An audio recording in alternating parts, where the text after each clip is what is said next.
ვისაც ცესხი ბინის ქირა ან სხვა სახის ფინანსური ვალდებულება დოლარში გაქვთ ნაკისრი, ხოლო შემოსავალს ლარში იღებთ, შეგიძლიათ შვებით ამოისუნთქოთ. ხელისუფლების მუხტჩაუხრელი შრომის შედეგად ანგარიში გაიოლდა $1 დაახლოებით 2 ლარი ღირს. თუმცა შავი იუმორი რომ გვერდზე გადავდოთ, ასეთი გაუფასურებული ლარი საქართველოს მოსახლეობას 2004 წლის 13 აპრილის შემდეგ არ ახსოვს.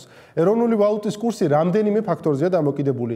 პირდაპირ უცხოური ინვესტიციები, საერთაშორისო ვიზიტორები, ფულადი გზავნილები, ექსპორტი და კრედიტები. ოფიციალურ მონაცემებს თუ დავაკვირდებით, ლარის გაუფასურება არ უნდა გაგვიკვირდეს. საერთაშორისო ვიზიტორების ზრდის ტემპი წინა წელთან შედარებით დაახლოებით 12 ჯერ, ხოლო 2012 წელთან შედარებით დაახლოებით 30 ჯერ შემცირდა. მიუხედავად მთავრობის მიერ ექსპორტის წახალისების ყბადაღებული მცდელობებისა და რუსული ბაზრის გახსნისა დეკემბერში ექსპორტი 20%-ით, ნოემბერში 35%-ით, ხოლო მთელი გასული წლის განმავლობაში 2%-ით შემცირდა. შემცირებულია ფულადი გზავნილების მოცულობა. პირდაპირ უცხოური ინვესტიციების მოცულობის შესახებ ოფიციალური მონაცემები ჯერ არ გამოქვეყნებულა, ამას დაერთო 2014 წლის მიწურულს ბიუჯეტის დეფიციტური ხარჯვა.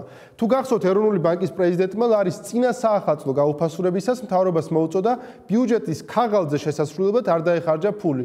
რჩევა გასაგებია, გაუფასურებული ლარი უფრო დიდ დარტყმას აყენებს მოსახლეობას, ვიდრე ხარჯვით ნაწილში გარღვეული ბიუჯეტი.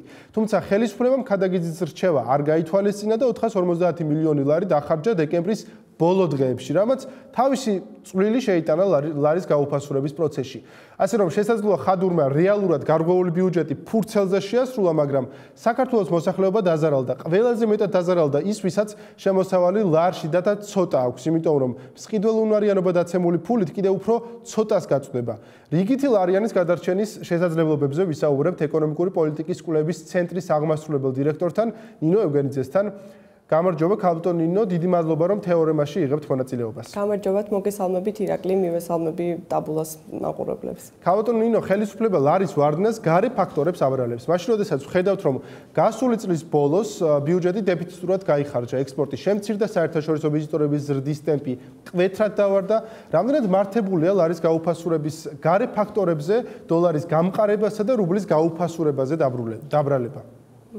დიდი მადლობა კითხვისთვის, ირაკლი, მოგეხსენებათ ლარის გაუფასურებასთან, ანუ კურსის ყევასთან დაკავშირებით არაერთი მიზეზი არსებობს ამისთვის. თქვენ შესავალ ნაწილში ჩამოთვალეთ ის საგარეო ფაქტორები, რამაც განაპირობა ასე ვთქვათ, ლარის კურსის ყევა, ეს საგარეო ფაქტორები გახლავთ გაუარესებული ექსპორტ-იმპორტის ბალანსი, რომელიც 5 მილიარდ 700 მილიონ დოლარზე მეტი გახლავთ დაახლოებით, რაც 2005 წლის მერე ერთ-ერთი ისეთი რეკორდული მაჩვენებელი გახლავთ, ესეთი უარყოფითი სავაჭრო ბალანსისა.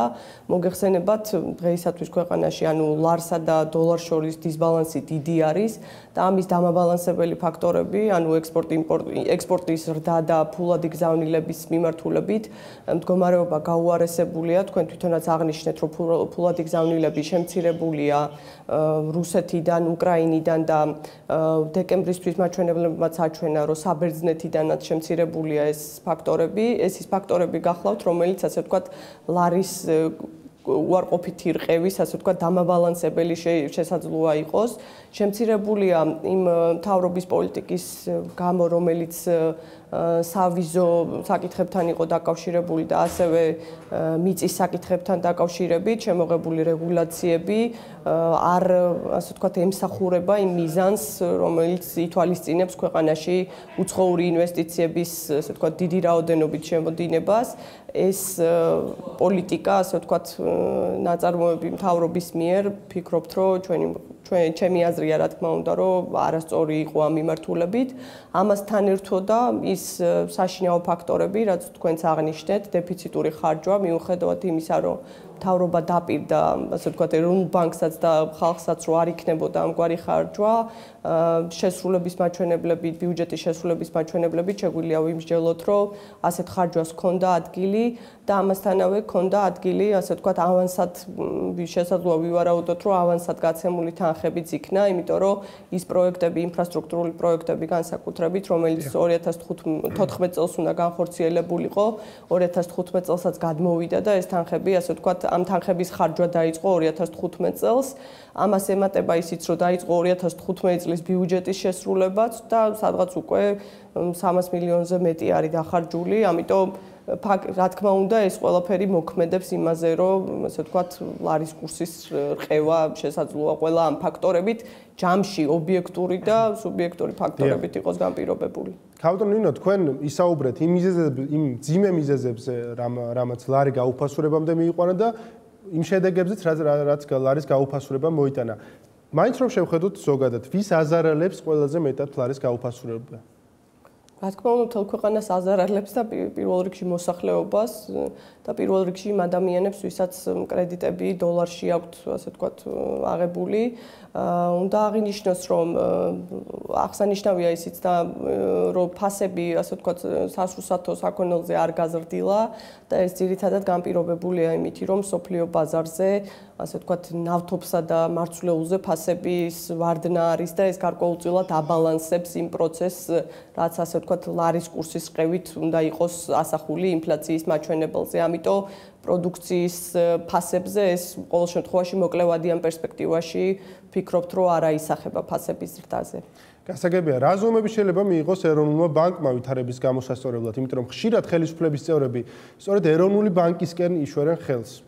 მე ვფიქრობ, რომ ეროვნული ბანკის, ასე ვთქვათ, როლი ცალკე აღებული ამ შემთხვევაში ასე არ შეგვიძლია მიმსჯელოთ, იმიტომ რომ ეროვნულმა ბანკმა რაც მის ასე ვთქვათ მოვალეობაში შედიოდა ყველაფერი გააკეთა, ეს არის გასაკეთებელი მთლიანად ეკონომიკური ჯგუფის, მათ უნდა მოახდინონ იმ თავისი გატარებული განხორციელებული პოლიტიკის, ასე ვთქვათ, შეფასება, რაც ამ 2 წლის განმავლობაში ხორციელდებოდა, იმიტომ რომ მოგეხსენებათ ბიუჯეტი, სახელმწიფო ბიუჯეტის სტრუქტურას თუ გადახედავთ, ეს ბიუჯეტი არ ემსახურება ეკონომიკური ზრდის ამოცანას და ჩვენი ქვეყნისთვის უმთავრესი ამოცანა ამჟამად გახლავთ ეკონომიკური ზრდა, უცხოური მიღწევა და ზრდა, უცხოური ინვესტიციების მოზიდვა ქვეყანაში და ის რეგულაციები და ის პოლიტიკა, რომელსაც ხელისუფლება ახორციელებს მეორე ხელით, ხელს უშლის ყოველ შემთხვევაში ამ საინვესტიციო გარემოს გაუმჯობესებას, ამიტომ მე ვფიქრობ, რომ ჩემი ასე ვთქვათ, მოგრძელებული აზრით, რომ კარგი იქნება მთავრობა თუ ექსპორტზე ორიენტირებული, მასტიმულირებელი რაღაცა ღონისძიებების გეგმას მაინც შეიმუშავებს უახლოეს მომავალში და ერთობლივად იმსჯელებს იმის თაობაზე, თუ როგორ უნდა გამოვიდეს ამ მდგომარეობიდან ქვეყანა პირველ რიგში. აი, ხშირად მთავრობის წევრები ამბობენ, დეპუტატებისგან შეიძლება მოვისმინოთ გავსი, რომ ეროვნულმა ბანკმა უნდა გაყიდოს დამატებით ვალუტა. რამდენად სწორი ნაბიჯი იქნება ეს ეროვნული ბანკისგან, იმიტომ რომ მან უკვე გაყიდა საკმაოდ დიდი რაოდენობით ვალუტა. მე ვფიქრობ, რომ ეროვნულ ბანკს რაც უნდა გაეკეთებინა, იმაზე მეტის კი გააკეთა დეკემბრის ბოლოს, ამიტომ ის შეთანხმება, რომელიც მთავრობას ჰქონდა გაცემული, მათ უნდა შეასრულონ ეს ასე ვთქვათ, პირობა და პირველ რიგში უნდა მოხდეს წარსული პრაქტიკის, ასე ვთქვათ, დავიწყება და ბიუჯეტის დაბალანსებულად ხარჯვა კვარტლების მიხედვით, იმიტომ რომ მოგეხსენებათ მთელი 2 წლის განმავლობაში და ჩვენი ორგანიზაცია არაერთხელ ყოველ კვარტალურად მიუთითებდით, რომ იყო საკმაოდ მნიშვნელოვანი დისბალანსი კვარტლებს შორის თანხების ხარჯვაზე და ფაქტიურად მთელი თანხის ნახევრის ხარჯვა ბოლო კვარტალში ხდებოდა, ძირითადად ნოემბერ-დეკემბერ თვეში, რაც რა თქმა უნდა დამატებით ზეწოლას ახდენდა კურსის ასე ვთქვათ, ყველაზე. გასაგებია დაშვებული შეცდომები, თქვენ ისაუბრეთ, რომ ხელისუფლება უნდა გადახედოს ზოგადად ეკონომიკურ პოლიტიკასაც. კონკრეტულად რომ ვთქვა, თქვენი აზრით, რა ნაბიჯები უნდა გადადგას ხელისუფლებამ საერთო ჯამში ეკონომიკის გასაჯანსაღებლად და ეკონომიკური ზრდის მაღალი პროცენტის მისაღწევად?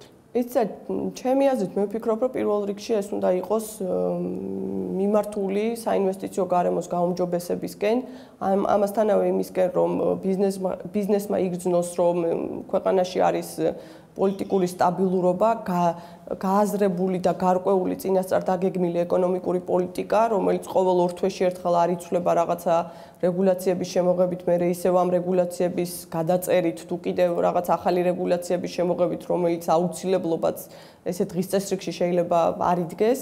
ამასთანავე გადასახედია ისიც, რომ არ იყოს